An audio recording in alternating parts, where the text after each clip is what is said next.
And you've played Aunt Lydia and Patti Levin this past season. Really, it's just like a blessing, I guess, to be playing two really interesting but very different characters. That's exactly the word. Yeah, is that the word you would use? Absolutely. Yeah. Let's talk about Handmaid's Tale for a little while first, and then we'll talk about The Leftovers. What brought you to the role of Aunt Lydia? I received the script, and I was riding my bike.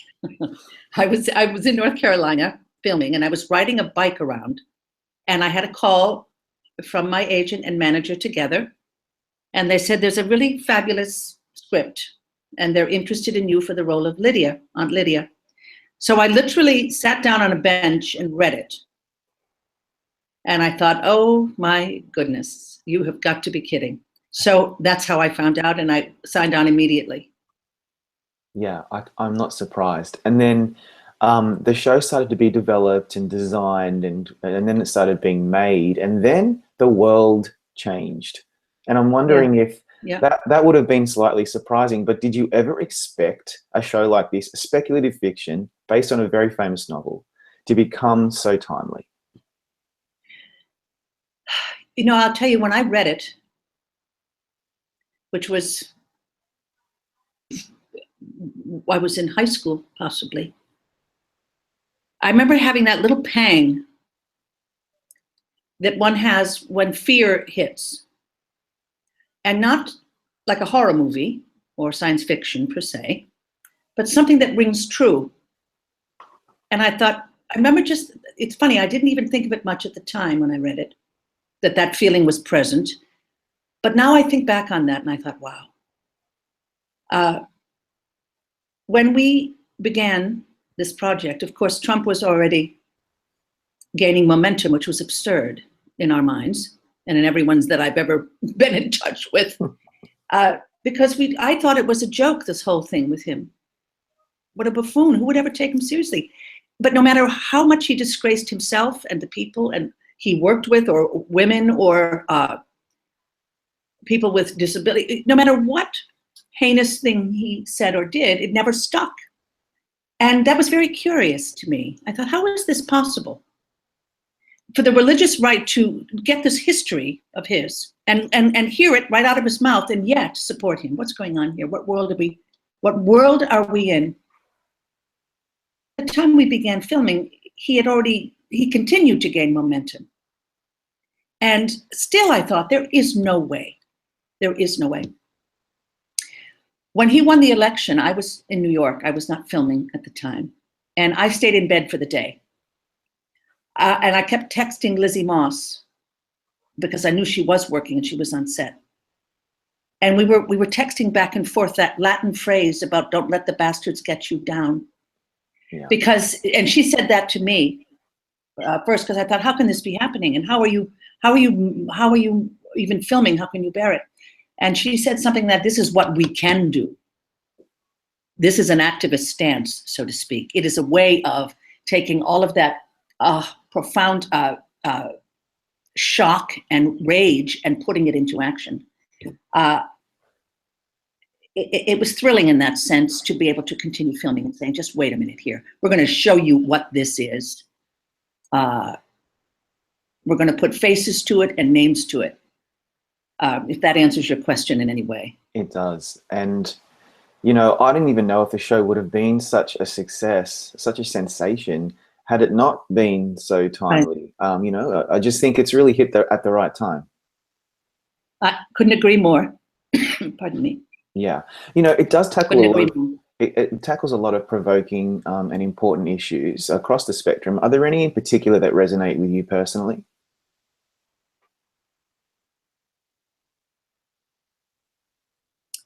You know, it's a funny thing talking about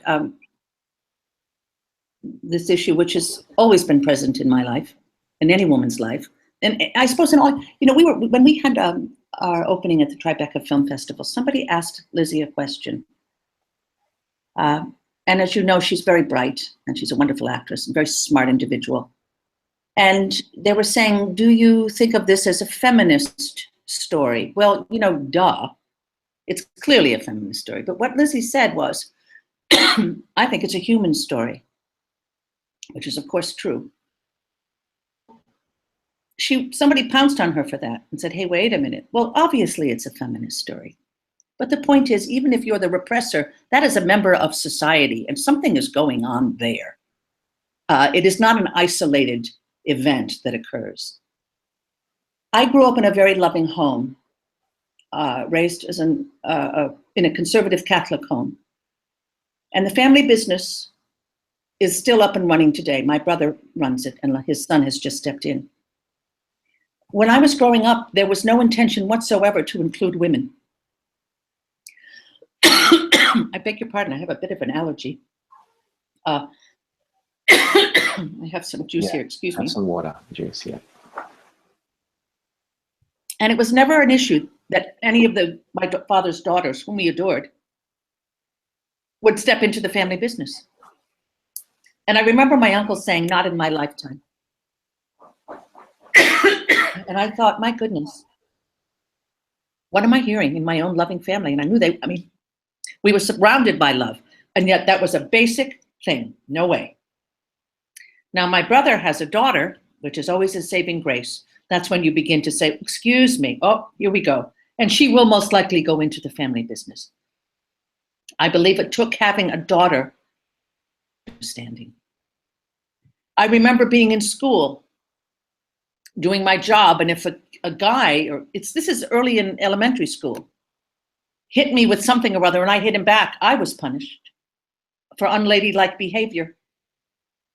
You know, I grew up with that bizarre realization that we are second-class citizens in the eyes of many. Some people are not affected by that. They live their lives. But many don't have that constitution. Do you understand? For instance, I don't know if you saw Compliance ever. Yeah, absolutely. Did you happen to see? Yeah. That character didn't have the constitution to say, excuse me, stop treating me. You know, father probably said to her, oh, come on, fatty, you got one chance to get married, grab it. Mm-hmm. You could tell no one ever said, honey, your opinions matter, actually. You could say it out loud, and no is a full sentence. Never had it. So when someone says, I'm a police officer and you need to do this, never occurred to her to say, excuse me, I'm not comfortable here. You want to talk to us, come and show up here at the office. I can't help you. You know, it's something that I'm sorry, this is a long-winded answer. I'm very, any woman, you're just so familiar with the drill. And how do you fight back? You pursue what you believe in, you speak up, you stay alert, you stay awake. All of those issues in Handmaid's Tale resonate. The one thing they don't do is shock me. Yeah, that's so true. And yeah, you know, and we all have mothers and sisters and wives and daughters, right? All of us who are men, right? So it is a human story, but we can't possibly know what it's like. And this show, I mean, it does it in a very extreme way, but it's very confronting. And it's really good that it's on the air, that we get to watch it. I agree. Thank you. And, you know, with Aunt Lydia, you're playing one of the antagonists, I suppose. She's very authoritarian. She's quite scary, actually. But there are glimpses of her. She's softer and gentler at some points during the series. I haven't seen the finale yet, so I don't know what's going to happen. But is that particularly challenging to portray the nuances and the different shades? No, it's wonderful and exciting and challenging as it should be. When you play a character, obviously, you're going to find what you understand about her. That's the way in. Bruce Miller, who's fantastic, told me early on that he felt that before Gilead, she was a school teacher. And that made tremendous sense to me. And the thought that she could be harsh and extreme with these girls and also love them at the same time was very clear to me, and it made tremendous sense. I think in her mind, she first of all is a believer in Gilead. I think she was appalled at what was happening to the world. She's a very conservative, obviously a very conservative person who's very familiar with the Bible, believes in it. It's her best friend. A walk with Jesus is a ticket to heaven. You know, I mean, I think she doesn't have any questions there. I think the promiscuity, the trashing of the world, the pollution, all of it, it brought her to a place where sign me up for whatever will cure this. And so she has a strong position in this community. And I think she is a solitary individual, and her whole life are these girls. So she's got to make them understand this is what is expected of you, because if I don't do my job, these girls are never going to make it. So the different colors, the different, she's a whole human being, do you know? It's curious to try to figure out when you meet someone who has very extreme ideas, then you think, my God, could they get any more narrow? How have you latched on to this belief system? You know, it's a complex answer, isn't it? She's not stupid. No.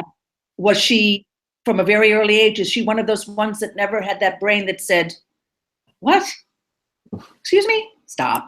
I mean, I remember growing up being told, you know, sex is only when you marry.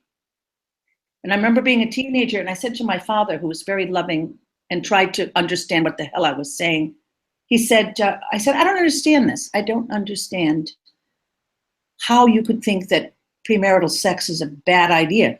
If you don't have sex with the person, you're going to get married to have sex. It's going to be one of those things. How do you know if the marriage, it's so dumb. That's not what marriage is about. And he looked at me, he was just flabbergasted. And I remember him saying, you know, I appreciate your, but you may not have that belief. You know, my point here, was Lydia one of those kids who just bought it? Do you know what I'm saying? One of those girls growing up who said, yeah, this has got to be the truth. Mm-hmm. I'm living in the South now shooting. And when I hear what goes on the radio, these religious programs who talk about birth control and how it is a sin and that getting drunk is a sin, and I cannot believe these beliefs are all around us. Wow. Do you know? So really? Trying to get into the mind of, I listened to the program because, and my daughter as well, because we can't believe it. And this there are huge followings, you know. Yeah. I'm not even sure what my point is. I'm very sorry. It explains a lot. It's not just places like Saudi Arabia where indoctrination happens so widely. Like it happens everywhere. It's even happening in such a advanced place like the United States. And so that means that something like Gilead is just a stone's throw away for any society, isn't it? Yes, yes. And isn't it hair raising when her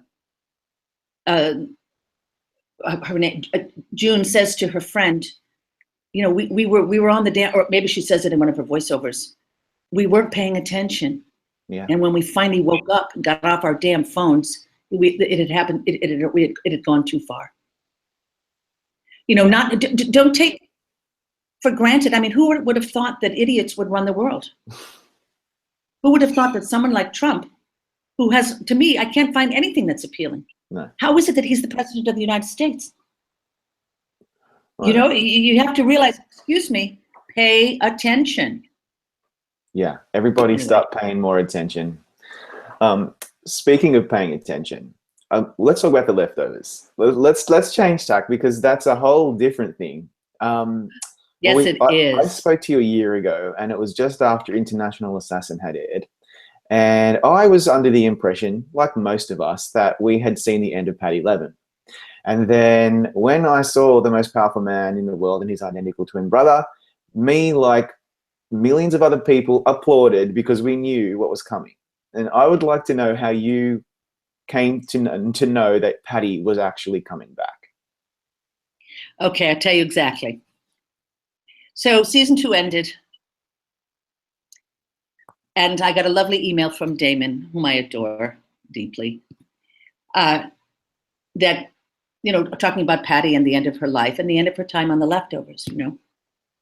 And I think we were driving away from Critics' Choice. And I knew that was sort of the last sort of event that I would have with The Leftovers because Patti's role was finished. And it was very sad to me. because the writing of Damon and Tom Perrotta and our other writers, it goes so deep, and you don't even know where it's going to hit you. And let me tell you, it hits you. And it stays with you. It's not a linear story, as we know. And he touches about grief and loss and hope in a way that is haunting. And so saying goodbye was hard. But one gets used to it. What are you going to do? So then time goes on, and it is announced that The Leftovers has been picked up for a third season. It's not announced publicly, but I get an email along with the rest of the cast saying, we've been picked up. It will be 8 episodes. We will shoot it in Australia. And I'm included in this email. So I'm thinking, what are the chances that he made a mistake? and that my name is left over from last year? Do you know what I'm saying? But of course, Damon is not casual in that regard. He's a very specific individual and very conscientious. So I wrote to him and I said, just wondering, is this possibly a mistake, or can I get my hopes up here a little bit? And he wrote back and he said, it's going to be 1 episode, most likely 7 or 8, I think he may have said, either one, shooting in Australia around the month of such and such. And that is how I found out. I didn't get the script until, everyone gets the script, which I think, what is it, maybe 2 weeks before you shoot, that kind of thing, or 3. Yeah. But that's how I found out. Wow. And yeah. It was such a closely guarded secret. I saw the episode weeks before it aired, and HBO, kept us all with a gun to our head. Like, you are not to say oh God, 11, right? It was very difficult not to say anything because it was one of the highlights, for many of us. And I have said this to you before. I've had the pleasure of interviewing you before, and we've talked about Patti. She's very, very important to anyone who loves this show. She's just a very important character because she brings something out of Kevin that we need to discover, right?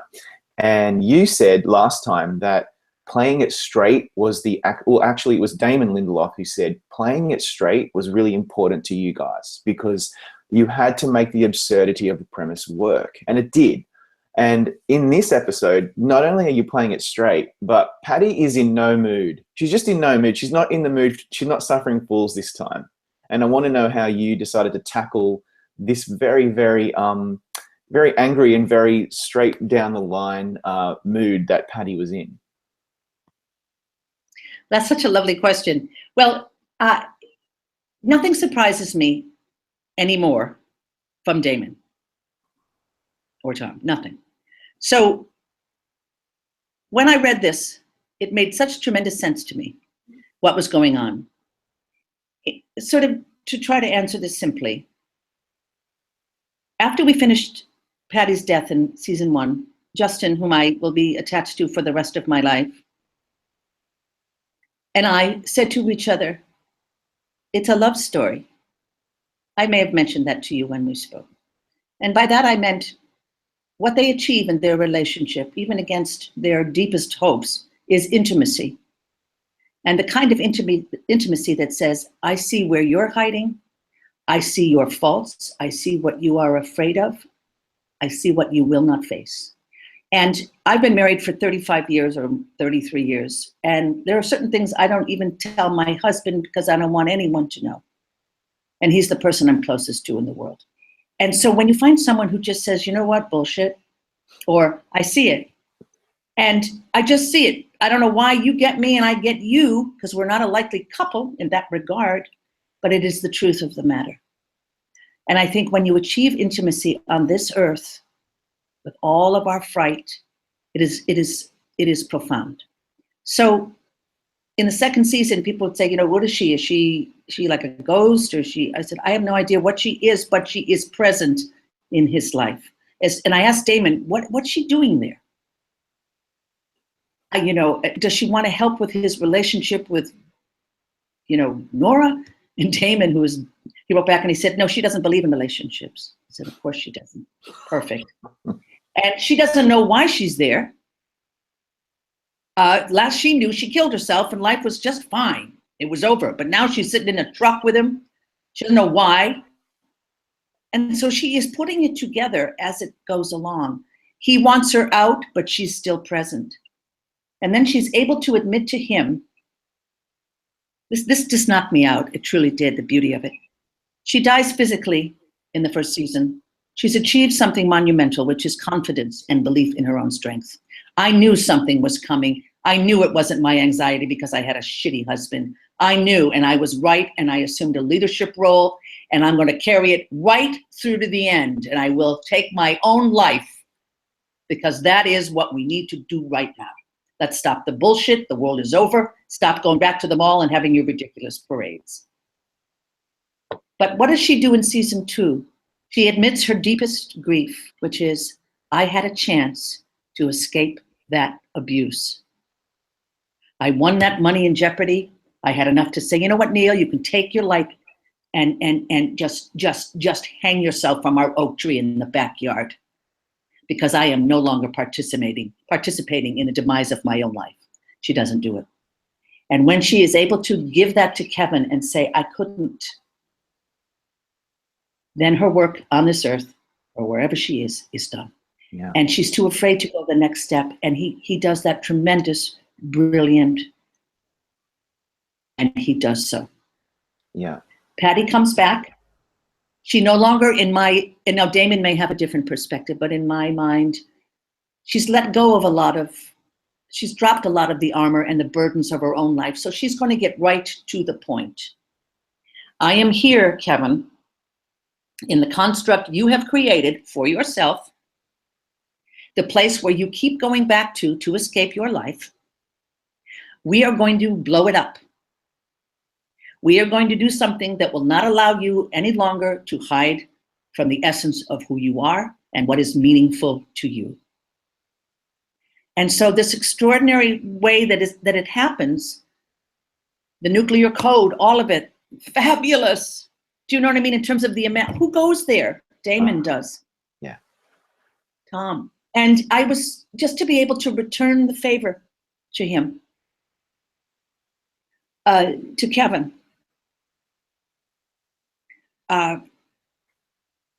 It was an extraordinary experience, just extraordinary, and made tremendous sense to me. Yeah, and a year after International Assassin and a few weeks now after Most Powerful Man, I can imagine that it will sit with you for some time. It sits with me, and I'm just a viewer. I'm just a passive viewer who, you know, where it brought me to tears. And this show brings a lot of people to tears. I'm wondering how, in 10 years' time, how will this show sit with you? What will you think about most when you look back on your time on The Leftovers? That is a beautiful question. I've had the privilege of working with beautiful casts and stories. I'm doing one now that I love, Handmaids. My goodness, imagine. I can tell you that I have never been more deeply affected by an experience as I was in The Leftovers. And I don't even know how, because that's what Damon and Tom and the writers did to us in the most brilliant way. They asked us to go on a journey, if you will, excuse the overused word, and you don't even know where it's going. And because it is not linear and because it is so truthful, it knocks you out. And when I read this thing, and I'm sure I told you this when we spoke, I read it, and prior to my experience with Leftovers, you know, if I can touch it or see it, taste it, okay, I buy it. So I read The Leftovers and I think, what is this? What do you mean 2% of the population disappears? What kind of nonsense is this? And I said this to my manager and my agent, and they were very quiet on the other end of the phone. And finally, I think they were stunned at my, you know. And so finally my agent said, well, it is an HBO series shooting in New York. Would you like to give it another read? Can you imagine? I'm embarrassed to admit it, and here I go. So I read it again, and I thought, oh, this is kind of interesting. What's going on? She doesn't speak. All I can tell you is a few episodes in, I'm so in and so attached, I don't even know it. And we're shooting in the middle of the night in some town I don't even know where, upstate New York. I'm with Amy Brenneman and Liv Tyler, getting to know them in the middle of the night, and we don't even know what the Guilty Remnant really is. We're trying to put it together.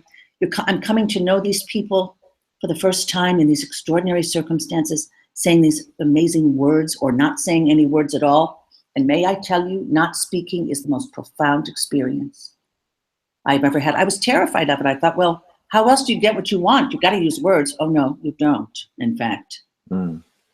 So then I find out maybe 3 weeks before, Damon sent me a lovely email and he said, Patti is going to martyr herself. And I started to sob. And I'm so grateful it was on the computer because I would not have wanted to have this conversation. Can't believe I'm telling you all this. But anyway, maybe I already did. I went into my husband and I was weeping. And I handed him the computer and I said, what does it say? Does it say what I think it says? And he said, yes, it does say that. I was crestfallen. I can't even tell you. And for 3 days, I just wept. And then I said to myself, okay, now stand up and get over it and get to work on that episode. And the thing that is so extraordinary, and this I think does really address your question. Are you still with me? I am, absolutely. Keep going. I realized what it taught me to do was exactly what Patti was doing. Let go. Let go of expectation. Let go of desire. Let go of wanting it to be your way. Let go of wanting to continue on this show. Let it go. And it was so profound, that experience. I will never get over that scene in the cabin and the experience of that time. I've never watched the episode because the profound experience of performing it with him in that cabin, I will never get over it. And after I did let it go, finally, and could walk away, knowing I had let it go, I got an email from Damon saying, I think she's going to come back. I mean, the lesson of that, do you know what I'm saying? Oh, yeah, I do know what you're saying. And I couldn't even believe it. I thought, what? And then, oh my God, that time in Austin, that second season, and that episode with that little girl, Oh. and the story and the way he constructed what her life really was, and the way it ended. I'm telling you, you don't get over those things. You never let them go. And crazy things happened, like, for instance, and it happened a lot, and leftovers, and I stopped being surprised by it. This is personal, so you'll do with it whatever you will. I'm very close to Justin from these experiences. You know what I'm saying? Yeah. You go through that with someone, an actor, especially someone that likes Justin Theroux, and they don't come better. And there's an intimacy there and a trust that you can't imagine. And it comes from our experience in this material. And I went to Australia and I had said goodbye to my daughter for college, and my husband and I wept like our lives had ended. The next day, I flew to Australia. You know, it's that whole thing that happens. You've done it a million times, I imagine, where your body is like, wait a second. I left on a Sunday and I arrived on a Tuesday. Yeah. Because I'm saying, wait a minute, now, where is Monday? I know it happened, but where is it? Yeah. And Justin had said, stay with me. And I was like, well, I don't want to impose. He said, no, stay. So I stayed with Justin. And we went out to lunch. Now, mind you, we're shooting, and we shot almost right away because there was no time to get acclimated. And I went to lunch with Damon and with wonderful Mimi Leader. And I came back, and I proceeded to have the first and most massive panic attack of my life. And Justin was there. And I said, I'm dying. This dream. I can't get out. And he knew right away what happened. And he sat with me. He held on to me and he said, you're going to be all right. You're all right. I said, no, I'm not. I'm not. I can't care for my children now because I'm broken. And I can't put my daughter through. And every fear you have, right, comes up. Like leftover land, I'm telling you. And it was horrific, but he talked me through it. And saved me, basically, because if I'd been alone, I don't know what to say. So the next day, I kind of stumbled out and I was wandering around, and I wandered into a church. And I walked in, and there was a little place where they had medals and things. And I walked over and I wanted to get Justin something to thank him. And the man looked at me and he said, "It's hard to be away from home, isn't it? You feel like you've lost control of your life, don't you?" I hadn't said 5 words to the man. How did he know anything about me? And he said, "You'll be all right. You'll be all right." And I said, "I want to get a gift for my friend. I want it to be a medal of a saint. Can you tell me?" He talked to me about different saints and he found me the perfect medal to give Justin. And just before I left, I said, "What is your name?" And he said, "Kevin." My God. And I walked out of there and I thought, okay, got it. I got chills. Yeah, you know what? Yeah. I have no words for you because I've been talking about The Leftovers a lot the last few days. You know, we cover the show very extensively at Gold Derby, and we talk about you a lot, and we talk about Justin and Carrie Coon, and it's been like a catharsis for us because it's a special show, I'm so isn't glad. it? It really is a special show, and I'm glad that it's affected you that way because you and the others and Damon and Tom have affected us. I'm so glad. And to be part of that. Yeah. Yeah. You know, and I don't know Damon well personally, but I will love him for all of my life. And I would do anything for him because that's the level of trust and intimacy that he created for all of us. Yeah, it's been pretty special. And so look, I guess we should move on. We could do this all day, but I won't. I know it's late. I love talking to you. So wonderful. Oh, I love it. I'm so grateful to you, Anne, for sharing that with us. I'd like to know this. This is a little more superficial, but you've been working for a really, really, yeah, let's get a little superficial for a sec. You've been working for a really, really long time. Like, I remember when I saw you in compliance, I was like, who is this? She's amazing. And then I started looking back at your career. You've been working for a while, but now you are so in demand, I could imagine. I'm wondering what it's like for an actor who's been working for a long time to finally really start to get some really good work because you're becoming more known. What's that like for you? It is an extraordinary pleasure. It's the kind of thing you think, oh, thank you. Just thank you. I love the roles. I think aging is underrated tremendously because you get perspective and you don't hold on to as much fear. And, you know, you start to drop the armor a little bit. When I think back, and I think I've told you everything, so please put your hand up. I can see your hand if you put it up, and then we'll move on. Okay.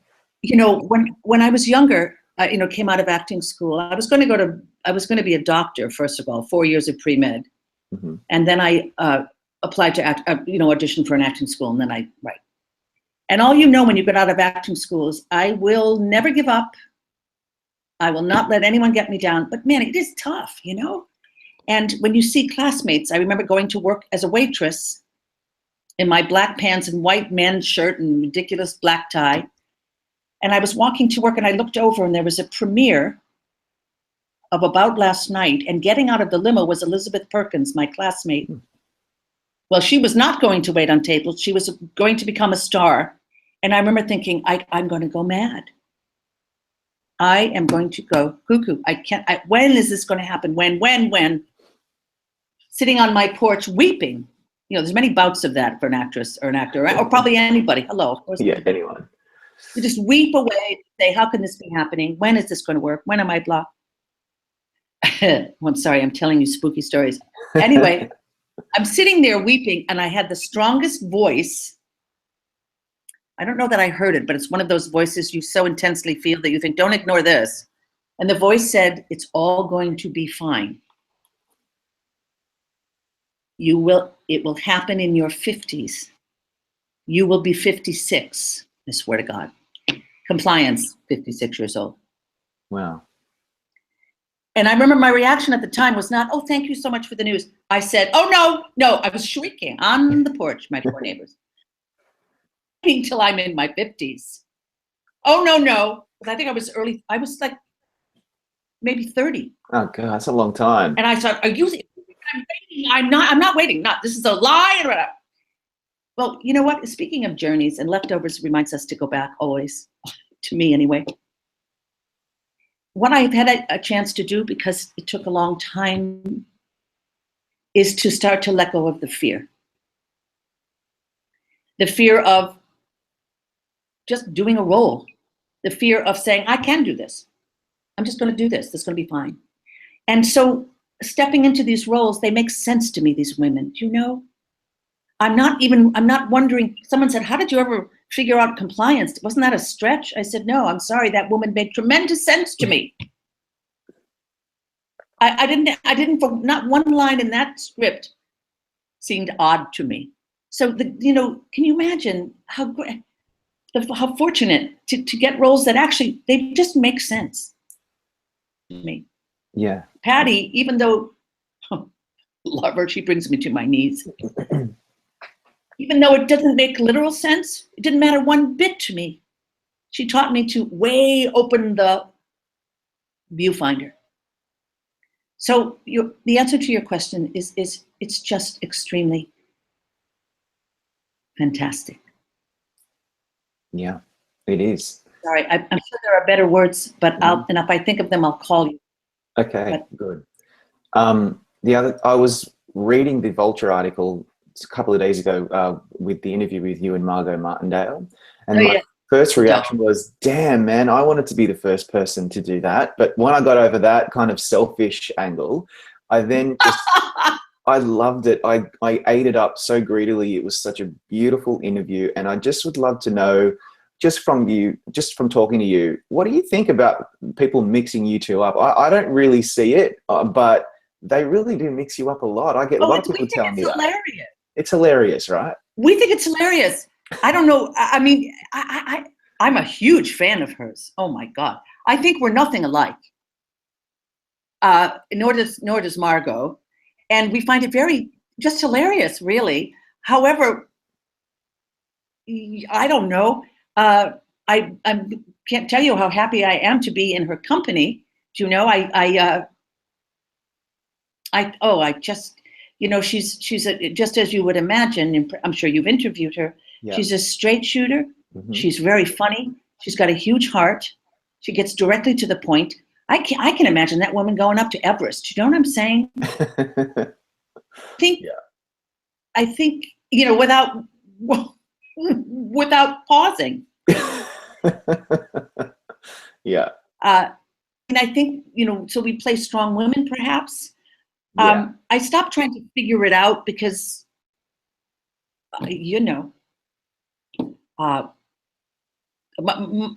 something as simple as people think my daughter and I look alike. I think she's the prettiest thing on the planet. I see no likeness whatsoever, but you stop trying to figure it out. I know that's kind of superficial, but yeah, I'm just happy to be in her company. We had a lovely time. We really did. We had a great talk.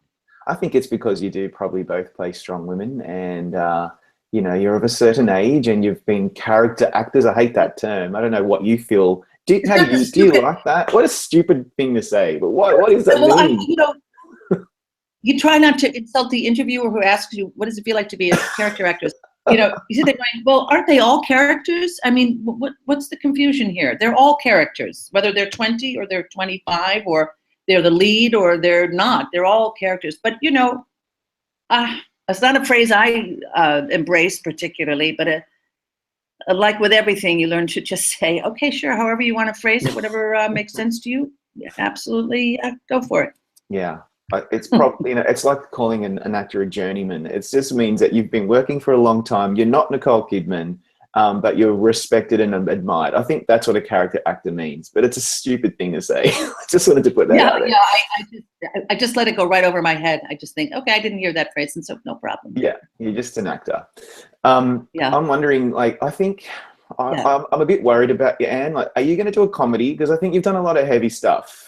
What's happening with that? This is a comedy. Well, no, Good Behavior. Oh my God. Do you know Chad Hodge?